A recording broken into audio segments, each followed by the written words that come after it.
నాకు నేనుగా ఏర్పరచుకున్నటువంటి, నాకు నేనుగా చూసిన ఫిలాసఫీ తోటి ఆ యొక్క దీంతో ముందుకు వెళ్తూనే వచ్చాను. అంటే చాలాసార్లు చెప్పాలంటే ఎన్నో డిసప్పాయింటింగ్ జరిగింది నాకు. అంటే ఉత్సాహంగా ఉల్లాసంగా చదువు సాగాలి, గొప్ప గొప్ప ఉద్యోగాలు సాధించాలి. Vignan deemed to be university. ఒక సినిమాలో నన్ను బుక్ చేసి మహానటుడు రామారావు గారితో అప్పట్లో ఒక సినిమా చేశాను, ఎదురులేని తిరుగులేని మనిషి అని. దేవి ప్రసాద్ గారు ప్రొడ్యూసర్.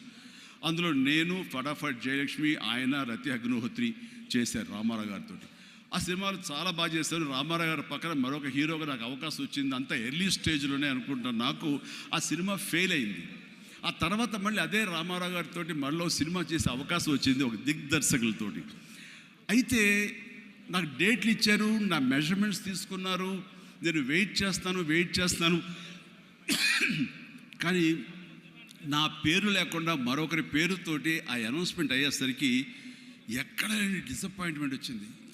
ఏంటిది అని ఆ రోజు నా ప్రొడ్యూసర్ని పిలిచి, ఇదేంటంటే షెడ్యూల్ స్టార్ట్ అయిపోతుందంట, నాకు డేట్లు చెప్పారు, నేను ఆ డేట్లు ఎవరికి ఇవ్వకుండా నేను ఇక్కడ దాచిపెట్టాను, నేను ఎదురు చూస్తున్నాను అంటే, సారీ చిరంజీవి గారు, ఎలా చెప్పాలో తెలియక మేము టైం తీసుకున్నాము.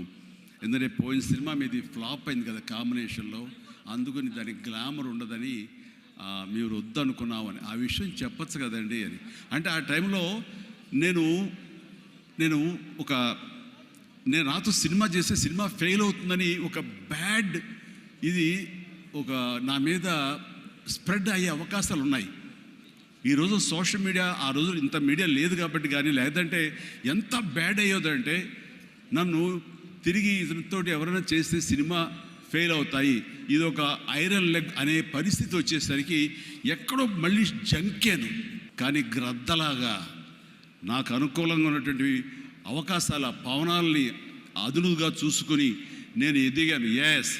దాన్ని పాజిటివ్గా తీసుకున్నాను.